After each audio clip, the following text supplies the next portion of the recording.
How's it going, Internet? It's your old mate, Strontium Dingo. You're looking lovely today. That's a nice top. Your hair looks nice. Just thought I'd do a brief overview of the Winds of Magic beta. We're allowed to do stuff up until the 18th. We're not allowed to do anything after there, so I thought I'd get right on to it. So, the Sundial area has been replaced with all of the Winds of Magic stuff. So this is the scoreboard, like the leaderboard sort of thing. It doesn't appear to be working properly at the moment.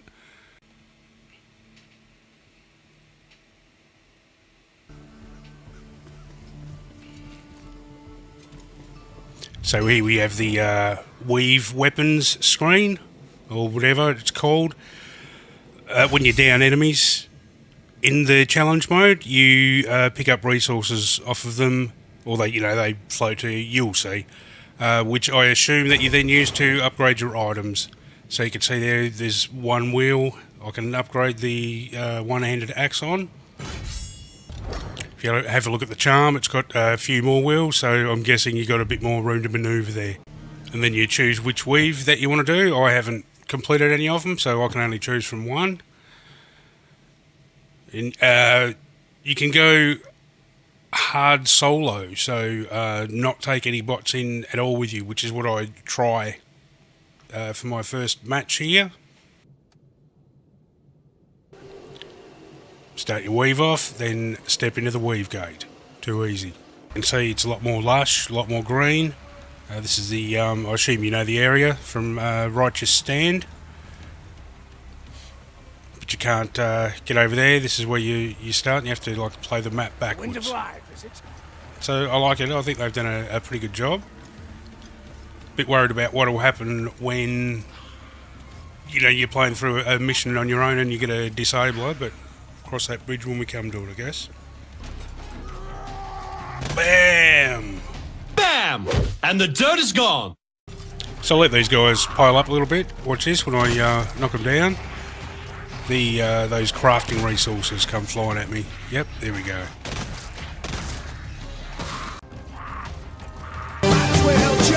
Well, I certainly misjudged that. One of the things that I've really enjoyed about the Winds of Magic challenge mode so far is that you don't have to stand around waiting for people to do jump puzzles to get the grimoires or whatever. It's just walking around hitting rats and chaos and the odd beastman, which we'll get to a little bit later on.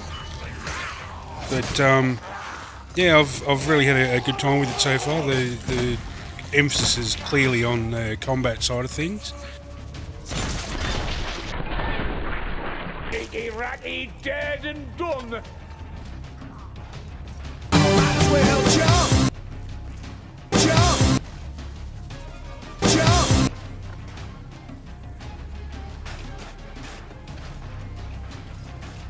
Well, jump! I feel like I want a mod that turns the jumps into that. And as you can see, no switch. I finally got a jump puzzle. No switch. No switch for Dingo. Oh well.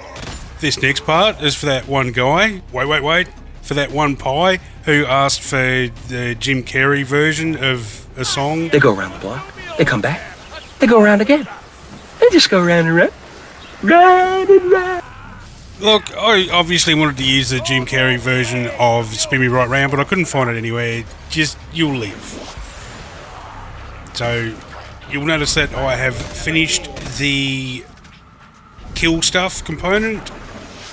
Top right of the screen, yellow bars full. So now I just have to get to the warp out point. But you'll notice underneath the yellow bar that I haven't given myself a lot of time, which is something I didn't realise actually mattered.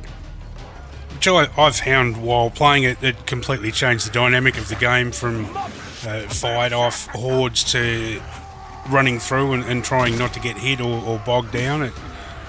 It's quite exciting, I must say. So running through, like pulling off stuff like that, wouldn't normally do that. Ooh, first beastman, have another look at him and kill him. What is this, Star Trek Online? Base, the final frontier. Pew, pew, pew, pew, pew. Oh, tried to do air horn, accidentally did Beethoven's Fifth Symphony. Haha. I've nearly made it to the warp out point. I hope I don't get taken down by anything that I'm not expecting. I'm telegraphed that a mile away. Oh, what's that? What's that beast man scooting behind a pole there? I wonder if we'll see more of them, he said. Obviously we will.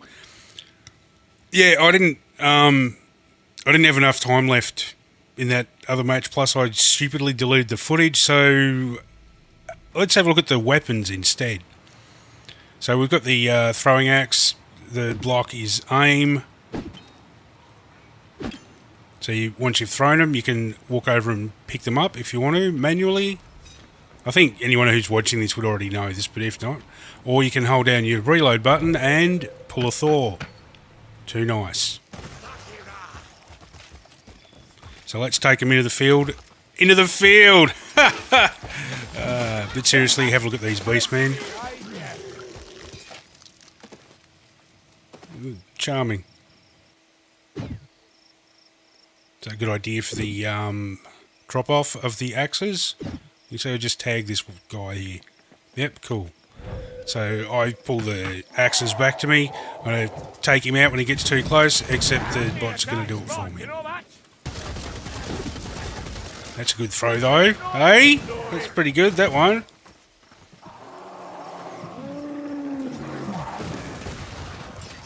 So just a bit more of the beastmen, just having a look at them, seeing how what the artwork's like, all that sort of thing, and then wham, from out of nowhere, this guy manages to miss me somehow. Not quite sure, but it's alright. So this here shows the versatility of the axes, the throwing axes. I don't know if you can tell, but I just killed him, that hook rat. Sneak rat jumping in now, who I also killed with the throwing axes as a slayer. So it's nice for the slayer to have some range. Speaking of range, look at that. Some of the beastmen are archers. So that's that makes things pretty interesting. So just muck around with the throwing axes there, and then a bit of a dance with this new Storm Beastman, whatever he's called. But, yeah, you can see there the art design and all that sort of stuff. I think it's pretty good, pretty up to par. Oof! So there's a whole bunch of new moves for me to get used to. This guy's just standing there, and then he has a go. Yep, too nice, but nice way to show off the animations. So speaking of showing off the animations, I, instead of playing through with each of the different characters, thought I'd just use them against the training dummies so you can see the new weapons. So I'm not really a flail user, I don't really get how it works, but she's got like a vertical charge, as you can see. That's pretty good, the old Unchained Sienna, nice.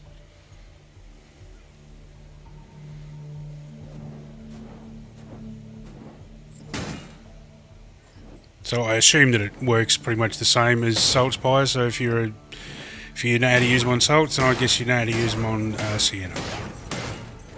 So they've removed the healing off of Barden's Smoke Bomb, but they have added healing to that skill there. So that's pretty interesting. I actually didn't take the elf out into the field. She had the least useful stuff on her. So here we got Kruber, obviously. Just going through some different moves with his new weapon, the spear. Pretty much exactly what you'd expect, I would imagine. Stabby, stabby, lovely. So now Salt Spire on his new weapon, the whatever it is, it's basically, from what I can tell, not that I've used it very much, but I imagine it's like the halberd.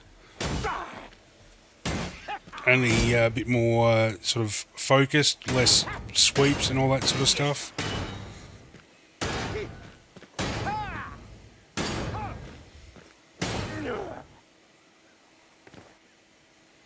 So here we've got the spear and shield, obviously. Only usable on the Hand of Maiden. I think some of the other weapons are only usable on certain classes. I didn't pay attention. This is the only one that I did pay attention to. So it seems pretty good. Not being a really good elf user, I don't know how useful it is. But here's the timing of the push block. So as you can see, pretty much what you'd expect timing-wise, I would imagine. Now, one thing you might be thinking is, why would I need to block if I'm playing an elf or at all ever? They've changed how the dodge works. You can't rely on dodge to basically keep you alive anymore. I've been Strontium Dingo, and feel free to give us a like or a comment or a share or whatever. Catches.